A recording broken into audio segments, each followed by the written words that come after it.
Olá, boa tarde.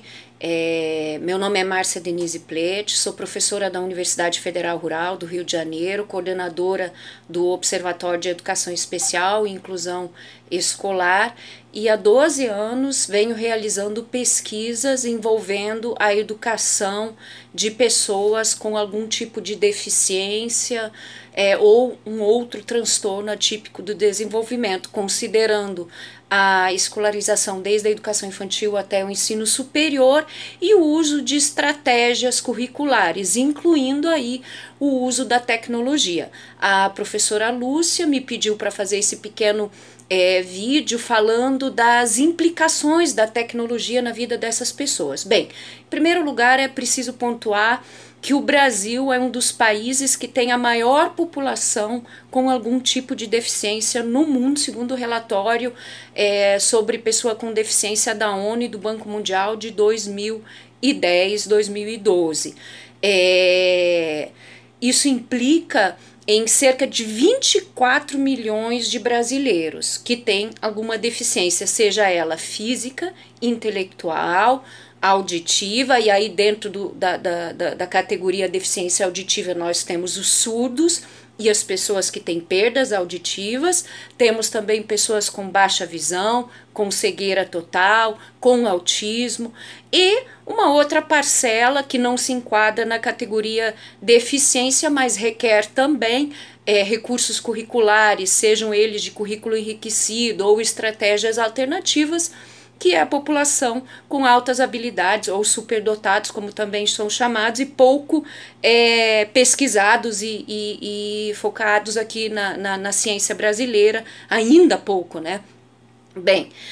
a tecnologia ela tem prós e contras. Eu vou iniciar pelos contras, para a gente depois finalizar com os aspectos positivos, porque de fato a tecnologia é um divisor de águas no desenvolvimento da maioria dessas pessoas, seja a tecnologia de uso cotidiano, por exemplo, a cadeira de rodas é considerada uma tecnologia, né? Hoje a gente tem cadeiras super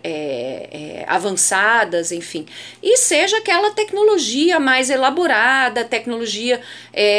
presente nos meios de comunicação e informação. São o conjunto de tecnologias a gente acaba chamando de tecnologias assistivas, mas elas têm várias vertentes. Bem, o aspecto negativo, eu acho que nesse momento ele está mais evidenciado do que nunca na história, por exemplo, a exclusão das pessoas do acesso à informação e comunicação. A maioria das informações sobre a pandemia, por exemplo, não são acessíveis, não são em libras, não tem audiodescrição ou não tem outros recursos de comunicação com pessoas que têm mais dificuldades de leitura, como por exemplo pessoas com alguma deficiência intelectual que nem sempre conseguem ler legendas rapidamente, enfim. Então, isso é um problema. Um outro problema que eu estou identificando nesse momento com as aulas EAD, ou aulas remotas, ou aulas online, enfim, tem vários termos que vêm sendo utilizados, é que a maioria dessa população continua duplamente excluída, né? Porque ela está, primeiro, excluída do direito a acesso à educação e, segundo, ao próprio acesso aos conteúdos e aos conceitos escolares. Vários municípios vêm adotando políticas de EAD e de educação online, e para o público da educação especial, incluindo essas pessoas que eu nomeei anteriormente, as atividades são focadas em atividades da vida diária, então é uma dupla exclusão, e isso a gente ainda não tem uma problematização sobre, mas merece uma reflexão cuidadosa, porque nós temos já desde 2015 uma legislação bastante avançada, nós temos a Lei Brasileira de Inclusão, que também é conhecida como Estatuto da Pessoa com Deficiência, e que está em consonância com a Declaração da ONU dos Direitos da Pessoa com Deficiência, que foi incorporada no Brasil como emenda constitucional e é muito avançada em termos de garantia dos direitos, sejam eles sociais ou educacionais, e nesses documentos fica muito explícito a importância da tecnologia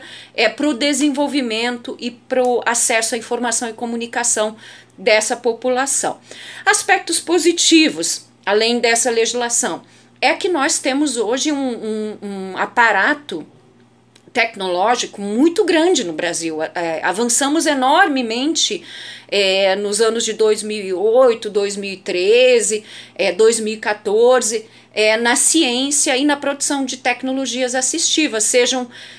são as tecnologias mais variadas, como softwares de ledores de texto, por exemplo, o DOSVox, que é internacionalmente conhecido, que é usado por cegos, é um dos primeiros do mundo, foi produzido aqui na UFRJ pelo professor Antônio Borges. Temos também um avanço na área de Libras, já com tecnologias. Temos um grande avanço, o Brasil faz pesquisas reconhecidas nacionalmente e internacionalmente na área de tecnologias mais especializadas para pessoas que têm dificuldades de comunicação e de oralização, como uma parte das pessoas com autismo, mas também pessoas com deficiências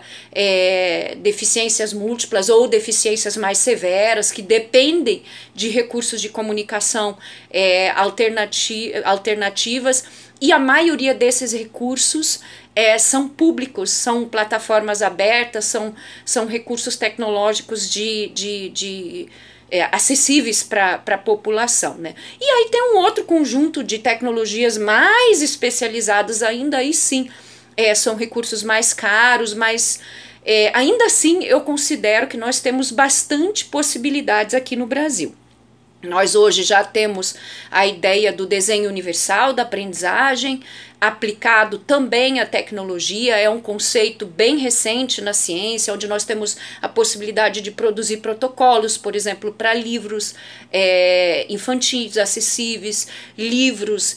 didáticos acessíveis em formatos digitais. Nós mesmos coordenamos uma pesquisa internacional bastante significativa, com resultados bastante promissores, onde não só aplicamos, mas também avaliamos e validamos um protocolo da Unicef de acessibilidade nessa perspectiva para pessoas cegas com baixa visão, com autismo, surdez e deficiência intelectual. Esse protocolo, ele apresenta um conjunto de orientações para que as editoras possam produzir seu material acessível já na perspectiva do desenho universal aplicado à aprendizagem, e esse protocolo ele está organizado em 3 níveis: tecnologias de baixo custo, médio custo e alto custo, e apresenta uma variedade enorme de indicações e de instruções para a produção de material didático, e não só material didático, mas que também pode ser aplicado a sites mais acessíveis. A gente tem um aparato, orientações legais que nos oferecem elementos para pensar na acessibilidade dessa população, que não é uma população tão pequena assim, considerando as estatísticas brasileiras. Acho que é isso, fico à disposição, qualquer coisa, a professora Lúcia tem meu e-mail, tenho bastante material, pessoal, nós temos aqui o LaTeCa, que é da UERJ, que é um laboratório com o qual a gente tem dialogado bastante. Eles têm uma tecnologia mais especializada, mas temos também o pessoal da Unesp, que tem tecnologias mais, digamos assim, de uso de larga escala para essa população, que não é tão especializada quanto esse da UERJ. Temos também as produções aqui no nosso laboratório, no nosso observatório, mas que são mais focados para as escolas. Enfim, fico à disposição e agradeço o convite. Muito obrigada.